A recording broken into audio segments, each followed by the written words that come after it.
राधे राधे सभी को। आज हम सुनेंगे कार्तिक मास महात्म्य कथा का अध्याय नंबर 31। भगवान श्री कृष्ण ने कहा, पूर्व काल में अवंतीपुरी यानी कि जो उज्जैन में है, धनेश्वर नामक एक ब्राह्मण रहता था। वह रस, चमड़ा और कंबल आदि का व्यापार करता था। वह वैश्यागामी और मद्यपान आदि बुरे कर्मों में लिप्त रहता था। चूंकि वह रात दिन पाप में रत रहता था, इसलिए वह व्यापार करने में नगर नगर घूमता था। एक दिन वह क्रय विक्रय के कार्य से घूमता हुआ महिष्मती नगर में जा पहुंचा, जो राजा महिष ने बसाई थी। वहां पापनाशनी नर्मदा सदैव शोभा पाती है। उस नदी के किनारे कार्तिक का व्रत करने वाले बहुत से मनुष्य अनेक गांवों से स्नान करने के लिए आए हुए थे। धनेश्वर ने उन सबको देखा और अपना सामान बेचता हुआ वह भी 1 मास तक वहीं रहा। वह अपने माल को बेचता हुआ नर्मदा नदी के तट पर घूमता हुआ स्नान, जप और देवाचन में लगे हुए ब्राह्मणों को देखता और वैष्णवों के मुख से भगवान विष्णु के नामों का कीर्तन सुनता था। वह वहां रहकर उनको स्पर्श करता रहा, उनसे बातचीत करता रहा।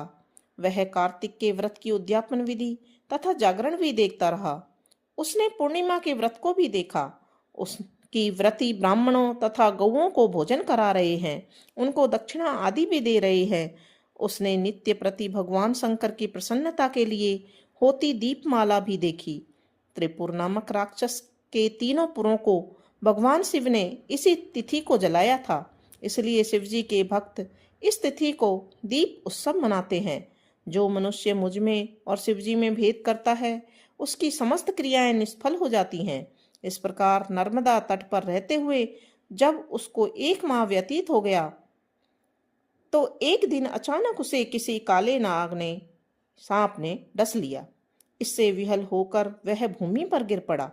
उसकी यह दशा देखकर वहां के दयालु भक्तों ने उसे चारों ओर से घेर लिया और उसके मुंह पर तुलसी दल मिश्रित जल के छींटे देने लगे।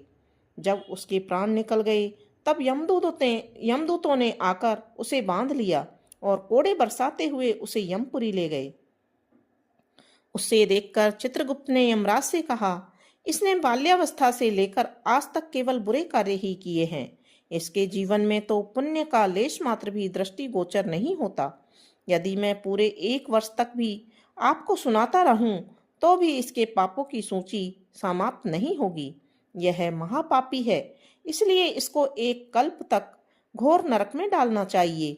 चित्रगुप्त की बात सुनकर यमराज ने कुपित होकर कालनेमी के समान अपना भयंकर रूप दिखाते हुए अपने अनुचरों को आज्ञा देते हुए कहा, हे प्रेत सेनापतियों, इस दुष्ट को मुदगरों से मारते हुए कुंभीपाक नरक में डाल दो।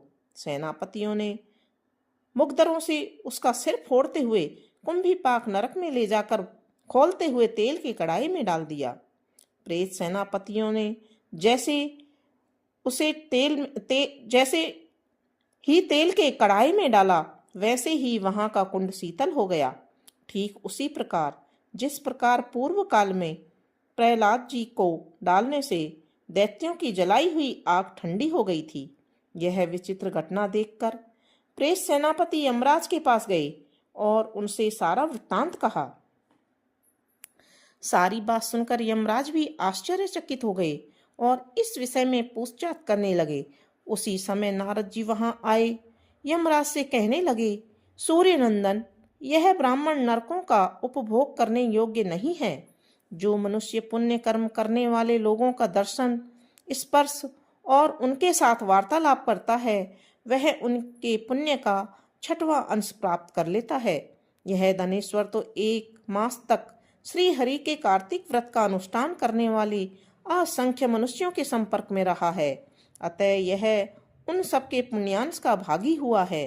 इसको अनिच्छा से पुण्य प्राप्त हुआ है, इसलिए यह यक्ष की योनि में रहे और पाप भोग के रूप में सब नरक का दर्शन मात्र करके ही यम यातना से मुक्त हो जाए। भगवान श्री कृष्ण ने कहा, सत्यभामा, नारद जी के इस प्रकार कहकर चले जाने के पश्चात धनेश्वर को पुण्यात्मा समझते हुए यमराज ने दूतों को उसे नरक दिखाने की आज्ञा दी। अब हम सुनेंगे कार्तिक मास महात्म्य कथा का अध्याय नंबर 32। भगवान श्री कृष्ण ने आगे कहा, हे प्रिय, यमराज की आज्ञा सिरोधार्य करते हुए प्रेतपति धनेश्वर को नरकों के समीप ले गया और उसे दिखाते हुए कहने लगा, हे धनेश्वर, महान भय जाने वाले इन नरकों की ओर दृष्टि डालो। इनमें पापी पुरुष सदैव दूतों द्वारा पकाए जाते हैं। यह देखो, यह तप्तवाचुक नामक नरक है, जिसमें देह जलने के कारण पापी विलाप कर रहे हैं। जो मनुष्य भोजन के समय भूखों को भोजन नहीं देता, वह बार बार इस नरक में डाले जाते हैं। वह प्राणी जो गुरु, अग्नि, ब्राह्मण, गो, वेद और राजा इनको लात मारता है, वह भयंकर नरक अतिशय पापों के करने पर मिलते हैं। आगे देखो, यह दूसरा नरक है, जिसका नाम अंधता मिश्र है। इन पापियों को सुई की भांति मुख वाले तमोत नामक कीड़े काट रहे हैं। इस नरक में दूसरों का दिल दुखाने वाले पापी गिराए जाते हैं। यह तीसरा नरक है, जिसका नाम क्रकेय है। इस नरक में पापियों को आरे से चीरा जाता है। यह नरक भी असीम त्रिवर्ण आदि भेदों से 6 प्रकार का होता है। इसमें स्त्री तथा पुत्रों के वियोग कराने वाले मनुष्यों को कढ़ाई में पकाया जाता है। 2 प्रियजन को दूर करने वाले मनुष्य भी अश्मत्र नामक नरक में तलवार की धार से काटे जाते हैं और कुछ भेड़ियों के डर से भाग जाते हैं। अब अर्गल नामक यह चौथा नरक देखो। इसमें पापी विभिन्न प्रकार से चिल्लाते हुए इधर उधर भाग रहे हैं।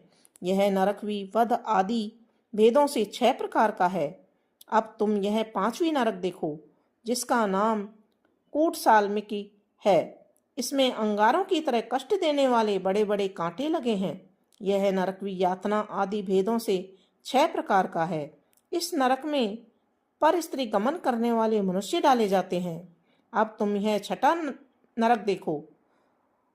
उत्वर्ण नामक नरक में सिर नीचे करके पापियों को लटकाया जाता है। जो लोग पक्षाभय का विचार नहीं करते, दूसरों की निंदा और चुगली करते हैं, वे इस नरक में डाले जाते हैं। दुर्गंध भेद से यह नरक भी 6 प्रकार का होता है। यह 7वां नरक है, जिसका नाम कुंभीपाक है। यह अत्यंत भयंकर है और यह भी 6 प्रकार का है। इसमें महापातकी मनुष्यों को पकाया जाता है। इस नरक में सहस्त्र वर्षों तक यातना भोगनी पड़ती है।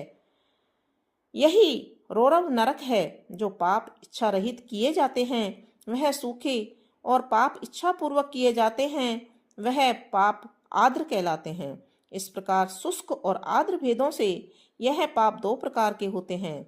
इसके अलावा और भी अलग अलग 84 प्रकार के पाप हैं, जिसमें नंबर 1 अपक्रीन, नंबर 2 पाड़ाक्ते, नंबर 3 मलिनीकरण, नंबर 4 जाति भ्रंशकरण, नंबर 5 उपाय, 6ठा है अतिपाप और 7वां है महापाप। यह 7 प्रकार के पातक हैं। जो मनुष्य जैसा कर्म करता है, उसे इन 7 नरकों में उसके पाप कर्मों के अनुसार पकाया जाता है। चूंकि तुम कार्तिक व्रत करने वाले प्रभु भक्तों का संसर्ग प्राप्त हुआ था, उससे पुण्य की वृद्धि हो जाने के कारण ये सभी नरक तुम्हारे लिए निश्चय ही नष्ट हो गए हैं। इस प्रकार धनेश्वर को नरकों का दर्शन कराकर प्रेतराज उसे यक्षलोक में ले गए। वहां जाकर उसे वहां का राजा बना दिया।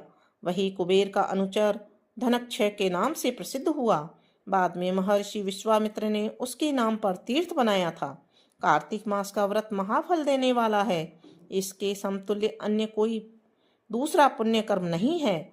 जो भी मनुष्य इस व्रत को करता है तथा व्रत करने वाले का दर्शन करता है, उसे मोक्ष की प्राप्ति होती है। बोलो विष्णु भगवान की जय।